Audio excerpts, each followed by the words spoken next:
जय Hind friends. Ravikant 100 channel में आप लोग का स्वागत है। आज हम लोग फिजिक्स के रामबाण पार्ट 2 लेकर आए हैं। अगर आप लोग पार्ट 1 नहीं देखे हैं तो डिस्क्रिप्शन में उसका लिंक दिया हुआ है, वहां से आप लोग जाकर उसे देख सकते हैं। तो चलिए आज की वीडियो हम लोग स्टार्ट करते हैं। आज सबसे पहले हम लोग अवतल दर्पण के बारे में समझेंगे। इसका डिफिनेशन होता है जिसके बाहरी सतह पर कलई किया रहता है और अंदर वाले भाग से प्रकाश का परिवर्तन होता है।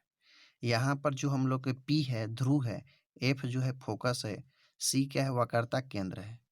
यहाँ पर दिया हुआ है ध्रुव और फोकस के बीच के दूरी को फोकस दूरी कहते हैं।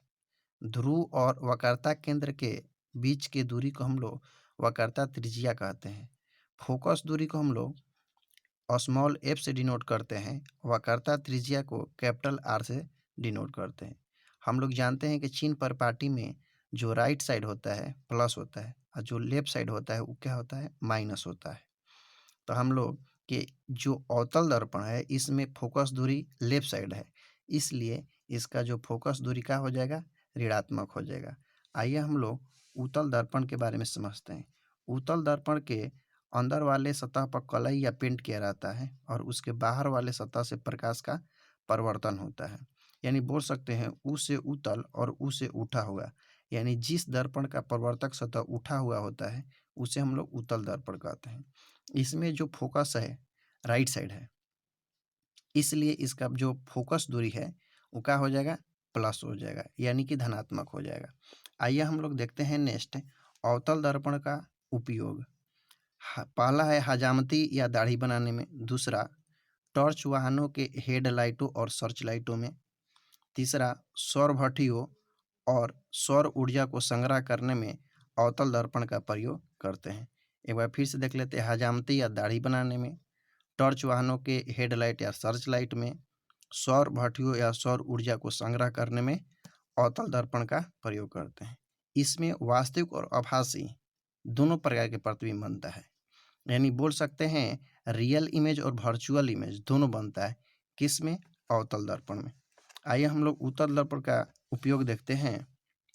इसमें जो है वाहनों के साइड मिरर में उत्तल दर्पण का प्रयोग करते हैं। वाहनों के साइड मिरर में उत्तल दर्पण का प्रयोग करते हैं। इसमें सिर्फ आभासी प्रतिबिंब बनता है, यानी कि काल्पनिक सिर्फ प्रतिबिंब किस में दर्पण में बनता है उत्तल दर्पण में। चलिए यहाँ पर हम लोग के दर्पण सूत्र पढ़ना है। इसको अंग्रेजी में हम लोग मिरर फार्मूला बोलते हैं। क्या होता है 1/f बराबर 1/v प्लस 1/में u। एक बार फिर से देखिए 1/f बराबर 1/v प्लस 1/में u। f क्या है फोकस दूरी है, v क्या है प्रतिबिंब दूरी है, u क्या है वस्तु दूरी है। यहाँ पर एक रिलेशन दिया हुआ है f बराबर r/2। f बराबर r/2। f क्या है फोकस दूरी है, r क्या है वक्रता त्रिज्या है। यानी हम लोग बोल सकते हैं कि जो हम लोग को वक्रता त्रिज्या है फोकस दूरी से 2 गुनी होती है। यानी दूसरे शब्द में बोल सकते हैं हम लोग कि जो हम लोग को फोकस दूरी होता है वक्रता त्रिज्या के आधी होती है। ठीक है, यानी कि f बराबर r/2। यहाँ पर हम लोग को आवर्धन पढ़ना है। आवर्धन को अंग्रेजी में मैग्निफिकेंस कहते हैं, इसलिए इसे हम लोग m से डिनोट करते हैं। m बराबर फार्मूला होता है -v/u, यानी और एक फार्मूला h' h' क्या है प्रतिबिंब की ऊंचाई, h क्या है वस्तु की ऊंचाई। यानी कि हम लोग बोल सकते हैं जो आवर्धन के फार्मूला होता है -v/u, यानी प्रतिबिंब की ऊंचाई और वस्तु की ऊंचाई के अनुपात को क्या बोलते हैं आवर्धन बोलते हैं। आइए नेक्स्ट देखते हैं। प्रकाश का अपवर्तन का उपयोग हम लोग के देखेंगे। पहला में सीधी छड़ जल में मुड़ी हुई दिखाई देती है। दूसरा पानी में रखा हुआ सिक्का कुछ ऊपर उठा हुआ प्रतीत होता है। तीसरा तारों का टिमटिमाना। यानी तीनों जो घटना है प्रकाश के अपवर्तन के कारण होता है। कौन कौन? सीधी छड़ जल में मुड़ी हुई दिखाई देती है, दूसरा पानी में रखा हुआ सिक्का कुछ ऊपर उठा हुआ प्रतीत होता है, और तीसरा जो है तारों का टिमटिमाना। अगला है हम लोग के प्रकाश का चाल। प्रकाश की जो चाल होता है हवा या निर्वात में हम लोग को कितना होता है 3 × 10⁸ मीटर पर सेकेंड। कांच में कितना होता है 2 × 10⁸ मीटर पर सेकेंड। पानी में कितना होता है 2.25 × 10⁸ मीटर पर सेकेंड। ये तीनों याद कर लीजिएगा। अगला है हम लोग के स्नेल का नियम। ये क्या होता है, साइन आई बटा में साइन आर बराबर 1 नियतांक, यानी कि फिर से बोल सकते हैं साइन आई बटा में साइन आर बराबर 1 का नियतांक। आई क्या है, आपतन कोण है, और आर क्या है, अपवर्तन कोण है। आई क्या है, आपतन कोण है, और आर क्या है, अपवर्तन कोण है।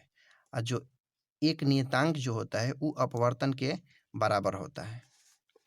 अपवर्तन को हम लोग एन से डिनोट करते हैं, ठीक से, किसे, एन से। यहाँ पर जो है हम लोग को हवा का अपवर्तनांक 1 होता है, पानी का कितना होता है 1.33, हीरा के कितना होता है 2.42। ये बिहार दरोगा में पूछा हुआ क्वेश्चन है। हीरा का अपवर्तनांक 2.42। किरोसिन के कितना होता है 1.44।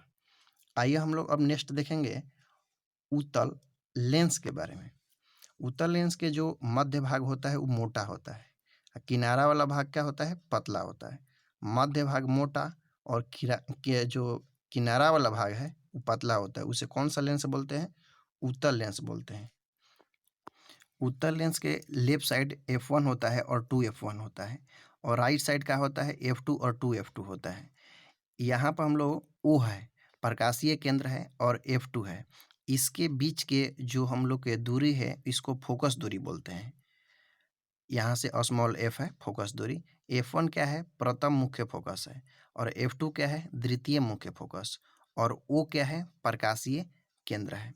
यहाँ पर हम लोग नेक्स्ट देखते हैं जो इसका प्रतिबिंब है, किसका प्रतिबिंब, उत्तल लेंस का। ये वास्तविक और आभासी बनता है। इसका यूज कहाँ करते हैं, दूरदृष्टि दोष के निवारण में। इसका अदर जो नेम है अभिसारी लेंस भी बोलते हैं। फोकस दूरी का होता है पॉजिटिव होता है। फिर से एक बार, प्रतिबिंब कैसे बनेगा, वास्तविक और आभासी, यानी कि हम लोग रियल और वर्चुअल दोनों बनेगा। यूज कहाँ करते हैं, दूरदृष्टि दोष के निवारण में। दूसरा एक और नाम क्या है, अभिसारी लेंस है। इसका फोकस दूरी का होता है पॉजिटिव होता है। देखिए दोस्तों, इतना आप लोग के लिए मेहनत कर रहे हैं तो प्लीज़ चैनल को सब्सक्राइब कर दीजिए।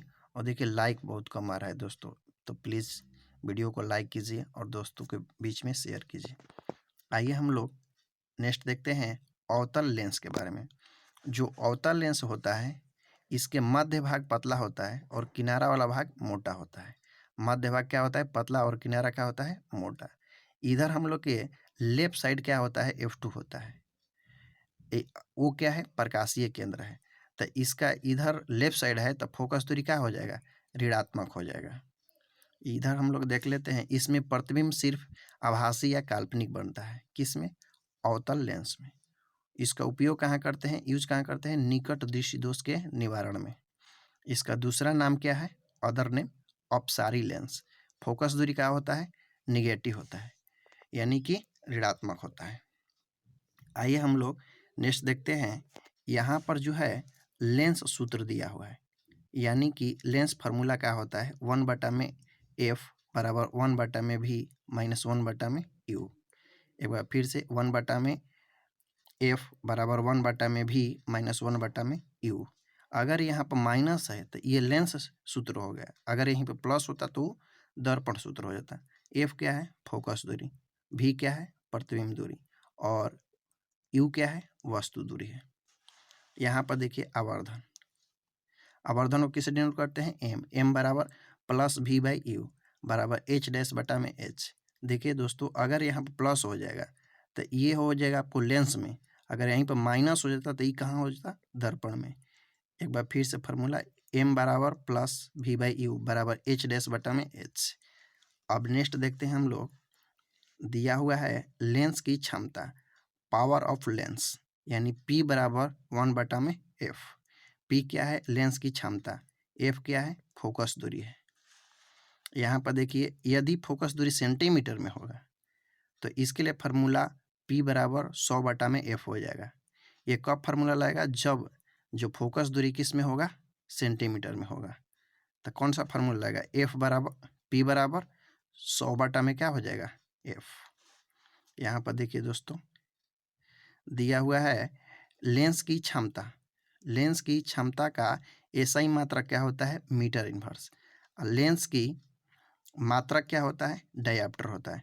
क्या होता है? डायऑप्टर होता है। देखिए दोस्तों, यहाँ पर अगर सिर्फ एसआई मात्रक कहेगा तो मीटर इनवर्स, और मात्रक कहेगा तो डायऑप्टर। एक डायऑप्टर बराबर क्या होता है? 1 मीटर इनवर्स। एक डायऑप्टर बराबर क्या होता है? 1 मीटर इनवर्स। चलिए नेक्स्ट देखते हैं। मानव नेत्र। मानव नेत्र के बारे में हम लोग देखते हैं।